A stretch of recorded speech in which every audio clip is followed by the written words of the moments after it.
My son, have you ever felt like the people you love most can hurt you in ways you never saw coming? Well, I never thought I'd be here, sharing this story, but it's one I need to tell because I've learned the hardest way that betrayal can come from the most unexpected places. The ones you believe will never turn their back on you. The ones you raised, loved, and sacrificed everything for sometimes. They're the ones who break your heart. Let me take you back. Back to a time when I was a different woman. A younger woman full of dreams, hopes, and a heart that believed love could conquer everything. I never imagined I'd grow this old, let alone become the person who had to learn the hardest truths the way I did. But here I am, 77 years old, my back constantly aching, but my thoughts clearer than ever. It's strange how time works, isn't it? The body grows tired, the skin wrinkles, but the mind, well, it sharpens. And now, more than ever, I can see the truth. When my husband, Amir, passed away, I was left alone. I was heartbroken, yes, but I knew I had to keep going for him, for my son, Ali, for all of us. Our little family business, the one Amir and I had built from scratch, was all I had left. A small shop, a simple beginning, but I wasn't afraid of hard work. I never was. I threw myself into it. I worked day and night, hours that never seemed to end. I had to make sure Ali would have a future something better than what I had.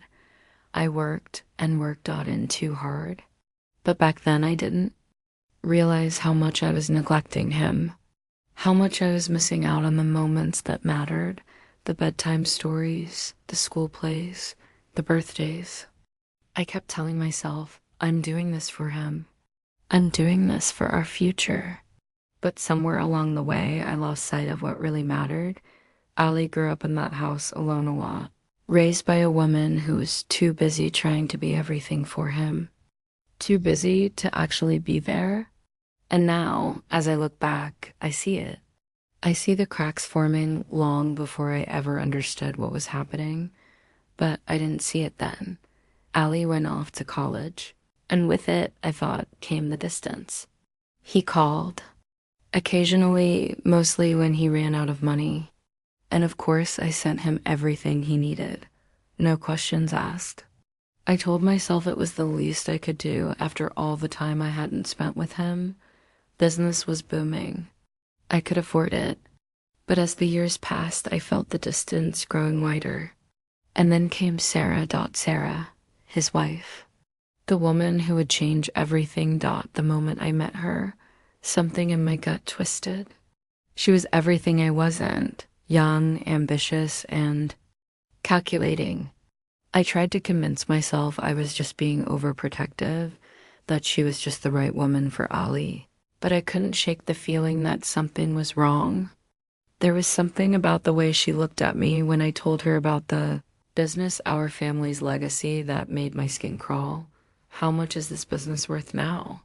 She asked casually, but with a gleam in her eyes. Would you ever think of selling it? You're not getting any younger, you know. I smiled and dismissed the question, not thinking much of it. But the seed had been planted, and I couldn't stop it from growing. They married, and I paid for the wedding. I paid for their honeymoon. I gave them everything. But soon after, they started to pull away. I wasn't invited to their dinner parties. I wasn't included in their plans. It was subtle, but it was there. Every visit became shorter. Every phone call, Briffer.le, was becoming more distant. And Sarah was always right by his side, pushing him further and further away from me. I didn't know how to fight it. I didn't want to believe that my own flesh and blood, my own son, was changing, but he was. And it hurt more than I could have ever imagined. And then came the day I met my granddaughter, Mira. The joy I felt when Ali called to say that Sarah had given birth was unmatched. It was the happiest I'd felt in years. Finally, I had someone to pour my love into, someone who wouldn't look at me with judgment, someone who would love me unconditionally, like I had always loved my son, but even that my precious Mira didn't. Remain untouched by Sarah's coldness. Don't spoil her, Sarah would say every time I bought Mira a gift. We want to raise our daughter our way. It didn't end there. Soon, Sarah began to limit the time I spent with Mira. She would say, "You're confusing her, or you're giving her things she doesn't need." But all I wanted was to be a part of her life. I wanted to make up for all the time I had lost with Ali, but Sarah didn't see it that way. She saw me as a threat, and Ali, he stood silently by her side. The boy I had raised, the one who had once looked up to me, was now just as cold as his wife. He was lost to me, and I was lost to him, but I wasn't ready to give up. Not yet. Transition. As the days turned into years, I realized that my family was slipping away from me, and there was nothing I could do to stop it. But I wasn't done yet. I was still a woman with a fire inside. I had built everything I had, and I wasn't going to let anyone take it from me, not without a fight. Not without showing them that I was more than just the old woman they thought they could control. This was just the beginning of my journey. And believe me, I had a plan. As the years passed, the strain between my family and me grew more noticeable. At first, it was subtle, a missed birthday, a forgotten anniversary, but then it became undeniable. The phone calls from Ali, which used to be frequent, became less and less. His voice on the other end of the line was often rushed, distracted, as though he were counting the seconds until he could hang up. The distance between us wasn't just physical anymore. It was emotional, a cold void where there used to be love and warmth. Sarah, his wife, was the catalyst. She had always been charming at first, but I began to notice how she would insert herself between Ali and me. Every time I tried to reach out, there she was, lurking in the background, her cold eyes always calculating, watching. I remember the first time I saw the change in her. It was after the birth of Mira. I had been overjoyed, thinking that my granddaughter would bring us all closer together. I showered her with gifts, bringing over books, clothes, and toys, all the things I never had the chance to give Ali. At first, Sarah didn't say much, but I could see the way her eyes narrowed every time I brought Mira something new. Slowly, she began to make her disapproval known. "You're spoiling her, Mom," she'd say, each word laced with thinly veiled disdain. "We want to raise our daughter the way we see fit.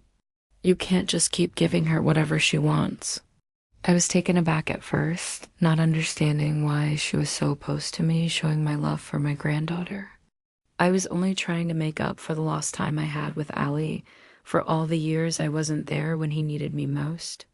But Sarah didn't see it that way. She saw me as an interference, a threat to her carefully crafted image of control. I kept hoping it would pass, that maybe she was just going through a phase, but things only got worse. Sarah began to set rules about when I could visit, how long I could stay, even what I could give Mira. Every time I tried to spend time with her, it felt like I was stepping into a battlefield.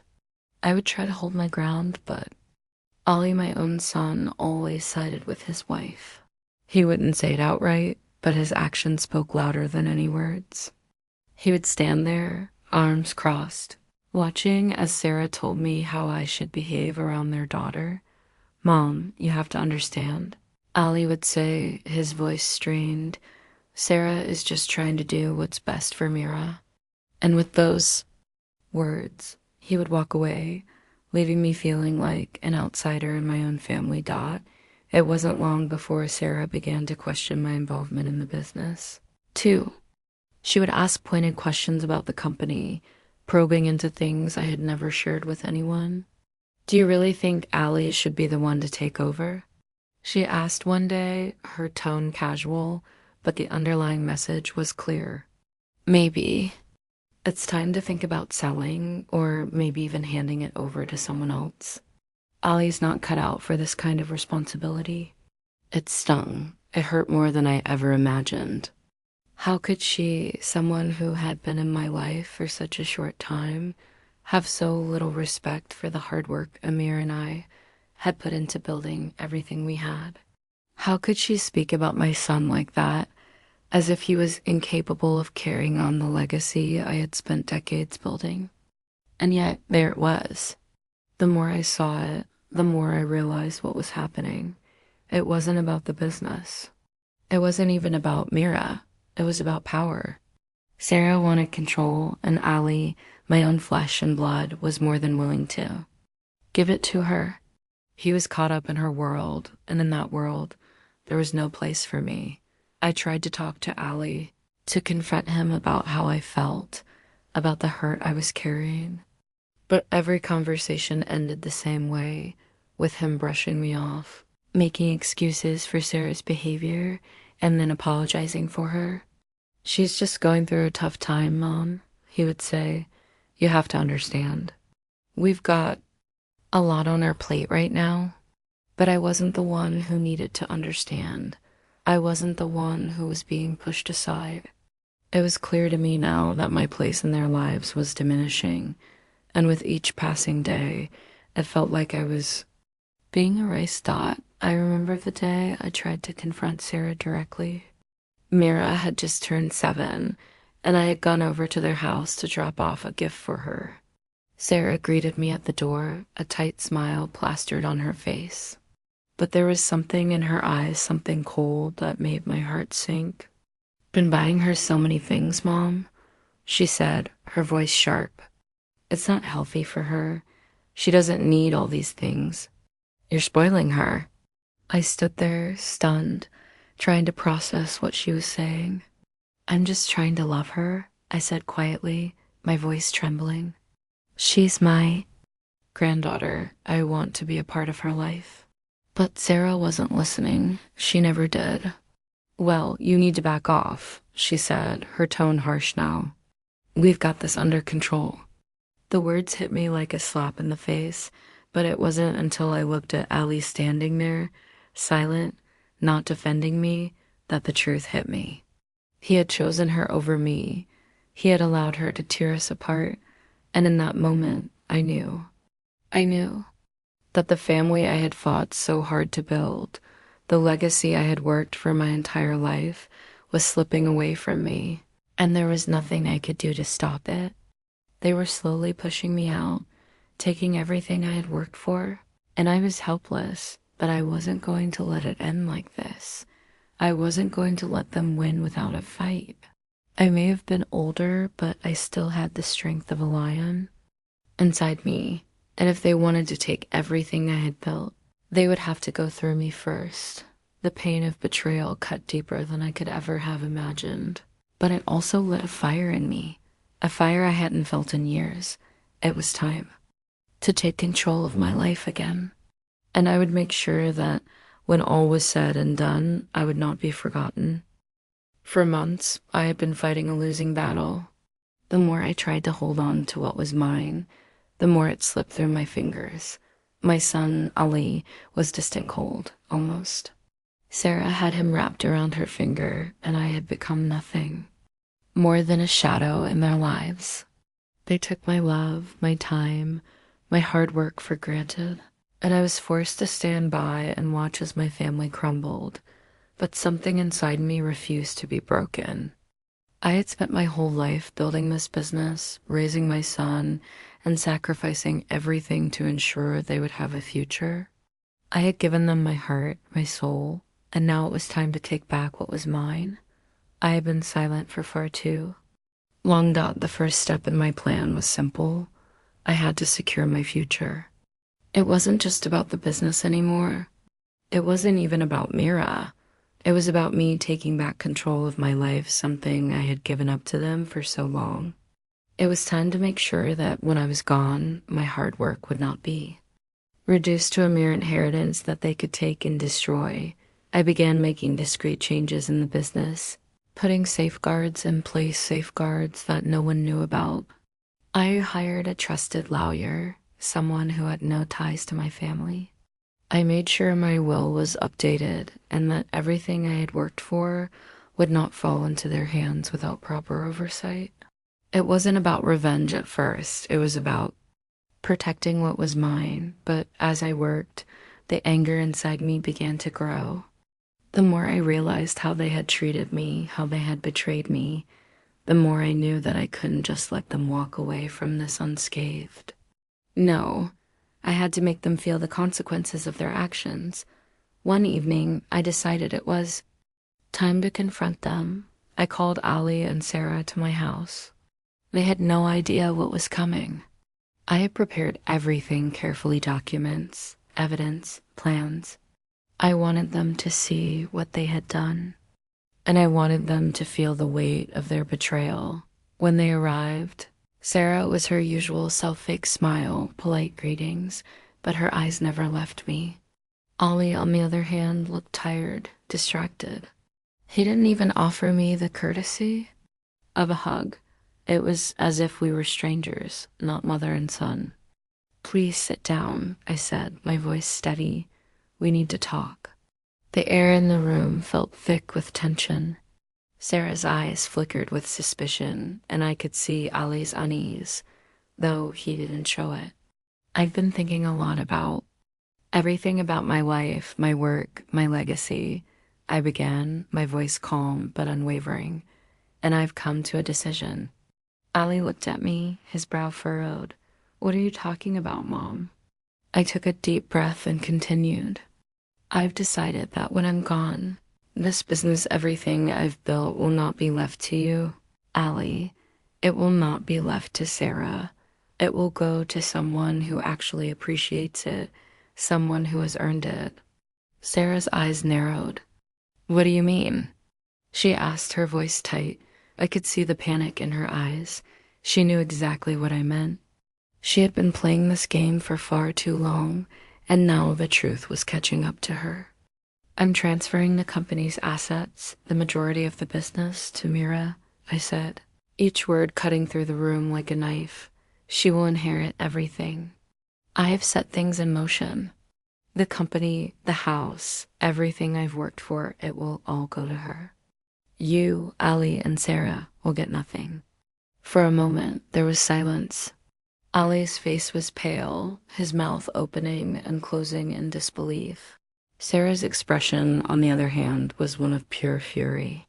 She stood up, her chair scraping loudly against the floor. "You can't do that," she shouted, her voice sharp and filled with anger. "This is our family business. You have no right to do this." I remained calm, unflinching. "You had every opportunity, Sarah. You had every chance to treat me with respect, to care for what I've built. But you chose greed. You chose manipulation. You wanted control. And now you'll get nothing." Ali stood up then, his face a mixture of confusion and hurt. "Mom, ... This isn't fair," he said, his voice breaking. "You can't do this to me." I looked him in the eye, my heart heavy with regret, but also with a sense of finality. "You chose her over me, Ali. You let her tear this family apart. You betrayed me, and now I'm taking back what's mine. You should have known better." Ali's eyes filled with tears, but I wasn't moved. He had made his choice years ago, and now he had to live with it. The fallout was immediate. Sarah tried to fight the will, claiming it was invalid, but I had prepared for that. I had the best lawyer in town, and every move I made was calculated. The court upheld my wishes. The business, the house, the legacy, everything I had worked for went to Mira. Ali and Sarah were left with nothing. It wasn't about the money, though. It wasn't about the property or the business. It was about me finally standing up for myself. It was about reclaiming my life, my legacy, and my dignity. In the end, I realized that revenge wasn't about anger or hatred. It wasn't about destroying the people who hurt me. It was about showing them that I was stronger than they ever thought. It was about taking control of my own fate and proving that no one, not even family, could take what was mine without consequences. As for Ali, I'm not sure he'll ever understand what happened. But Mira, my sweet, strong granddaughter, will carry on the family's legacy, and she will do so with honor, integrity, and love. She will understand what it means to work hard, to fight for what's right, and to never allow anyone to take what's yours. And as for me, I've finally found peace. I'm no longer the woman who was cast aside. I'm the woman who took back everything that was stolen from her, and I'll be remembered for that, for my strength, my resilience, and my unbreakable spirit.